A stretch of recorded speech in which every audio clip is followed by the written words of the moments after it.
there everyone, welcome back to James Redmond TV and welcome to another Redmond Roundup. Big up to everyone who tuned in to last night's live stream. That was fireworks and it was cool and it's so good. Even though you disagree with me a lot of the time, it's so cool to see that we can just have a laugh, mate. And going into this video, we're going to be talking about our midfield situation, because what else would we be talking about? Will Liverpool be getting another midfielder, a third midfielder? Will that be the case? Is Mohamed Salah going to entertain the idea of going to Saudi? Is another topic. And then we're even going to touch on the Mason Mount to Manchester United, because there's reports now saying that we offered him the same money as Manchester United. So the narrative that's being created is he chose Manchester United opposed to Liverpool. So that's what we're going to delve into here.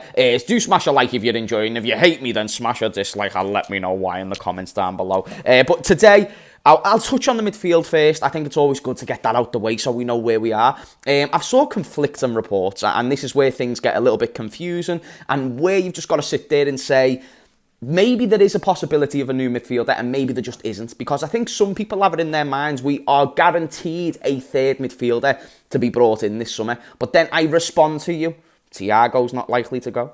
Fabinho isn't, Henderson isn't, Curtis Jones isn't, Harvey Elliott isn't, Bajcetic isn't. I haven't heard nothing on Morton, so I'm just not fully expecting the idea of another midfielder when you consider all the options that we've fully got. If it's not super necessary for Liverpool, they don't usually go out and do it. If they have got at least one good player in a specific position, there's no real incentive to go and spend 30 to 40 million on somebody else. So if Liverpool still trust Henderson and Fabinho, and the fan base still trust those players, then why are we getting another midfielder? Because I think we do need a new CDM, but some people are sitting there saying, oh yeah, Henderson should stay, Fabinho should stay. So where's the room for the wage bill? And you know, it would have to be a homegrown talent, because we've delved into that. In fact, that's another reason why I don't think we're going to get one. Because if we assess the situation fully, and homegrown players was an issue, which it's very close to being an issue, then the next player we bring in, I believe, has got to be homegrown, or the player after that. But either way, it creates a complicated situation. So where, for instance, Lavia, I do believe we're interested. I also know that we're not really wanting to pay 50 million, and we still need to see what happens with Chelsea and Arsenal. If any of those teams come in, then that's where you can see the story change. That's where you can see maybe his agent wanting to go to Arsenal because they've got the same agent as Saka, or Lavia's got the same agent as Saka.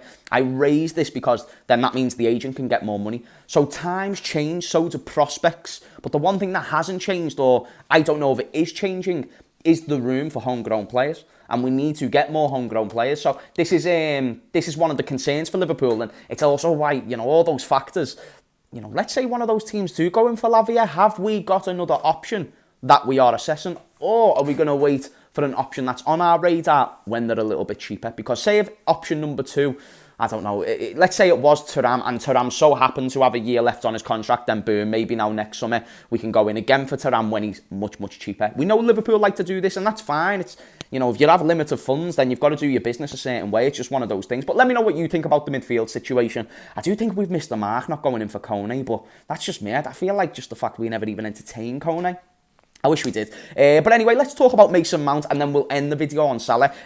Congratulations, Man United fans. You've got a new signing. And as much as I'm not here to talk about I've already done a video on how I think Mason Mount will do for Manchester United. But reports are coming out suggesting that we was also in that race. Now, that part of the story is true. I don't know how much of a race we want to say this is, because we've got to call it for the specifics of what it was. United were the ones putting the bids on the table. We never put a bid on the table, and we may have spoken to Mason Mount, but how could have we offered him a contract when we haven't even started negotiating with the club?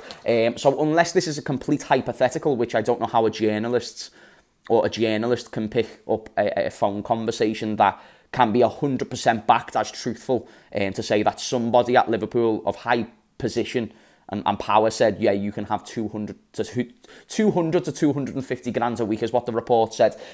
Because apparently us and Arsenal offered Mason Mount the same wage, but United got the player. So again, the narrative is simply United, or Mason Mount chose United over Liverpool. Now, I actually think he probably would choose United over Liverpool, because I think, you know, he might be a United fan, I heard some people say. I know he's a Portsmouth fan, but some people have two teams, don't they? Especially the London lot, or people from like Southampton, Portsmouth. I don't know.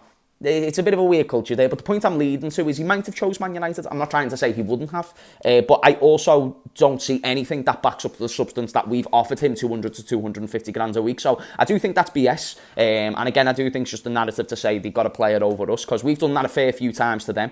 But I wouldn't look into it too much. I do think Klopp would have not minded Mason Mount, but Mason Mount was still available when we got McAllister.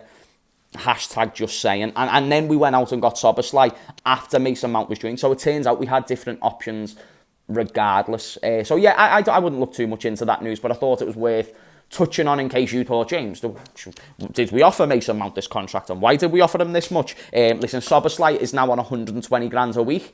I'm sure we were looking at Szoboszlai for a while, and therefore I think that was always our number one option, and I'm glad that it was, because in my opinion Szoboszlai is, although maybe not as Premier League proven, attributes speak volumes for me, so that's what I'll go with. And then to end the video, I want to touch on Mohamed Salah to Saudi, only because this has been a topic that's been raised by the Redmond Army faithful, who've been saying, is Salah going to go to Saudi if an offer comes on the table, and will it be entertained? First and foremost, I don't think Salah sees the incentive of going to Saudi right now. One thing that Salah is so elite at, by the way, is the fact his availability is insane, his fitness is off the charts. And he will probably, Hussam made a good point when I spoke to him a while ago, that Salah's one of those players, you can imagine him playing football to a decent level till about 34, 35, 36, because of how he maintains his shape. It makes a lot of sense if that was the case for him, and he barely gets injuries, touch wood. So I think from a competitive standpoint, Salah sees no rush to have to go there. Second of all, he's already on a lot of money. He would get a hell of a lot more money if he went to Saudi, but he can do that when he's 35 and washed up. And then when he's 35 and washed up, he can still get the same, maybe even more money than what he would have got if he left right now. So listen, I think the move makes a lot of sense for Mo Salah if it was to be entertained. And I do think that if we got a certain offer, again, it massively matters on what the financial situation is and how it's all painted out. If we don't need to sell players, I wouldn't sell Salah. It's one of those things. I just would not. It's not worth it. It's very difficult to replace those goals, and we've become very familiar with such a superstar in Mo Salah that it's not but beneficial to have him in the team and keep him in the team. The only time I entertain the thought of him going to Saudi is if they offered us like 100, 150 million to a point where it'd improve so much more other positions in the squad. Like, why not go for it? But that's in a world that doesn't exist. That world does not exist. I don't think we're going to get an offer like that, so it's not even worth entertaining.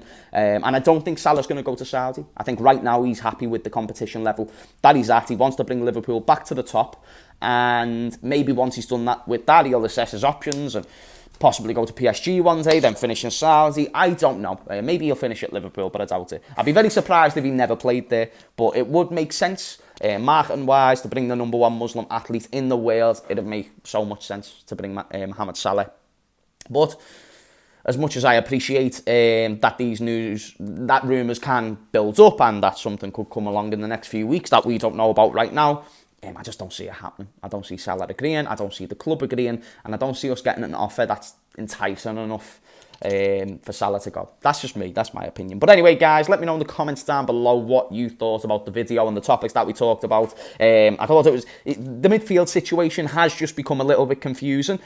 Rightly so, because that's what the transfer window is. Everybody's just guessing, and that's why I'm now sort of trying to put two and two together with some of the players that we've got on a certain wage bill, and then you conflict all this with the conflicting reports of, oh, we're getting Lavia, we can't afford Lavia, other teams might come in for Lavia, and then the homegrown situation as well. It really is confusing, and it does make you think, are we just going to be happy? Because it's not all battle stations are lost with this current midfield that we've got. The options that we've got is doable, and if it's doable, then Liverpool aren't going to force themselves to go out and just get a midfielder for midfielder's sake. So that's my logic behind that. The logic behind the Mason Mount thing is that no credible sources have said that we've offered him a contract, and how could we offer him a contract if we didn't even bid for him? So that was the second point, and then Mohamed Salah to Saudi, not going to happen. In conclusion, anyway, guys, welcome back. Thank you for watching. Welcome back later when we go live at 10 PM. And thank you for all the support on the channel recently. And I will see you guys later. Peace out.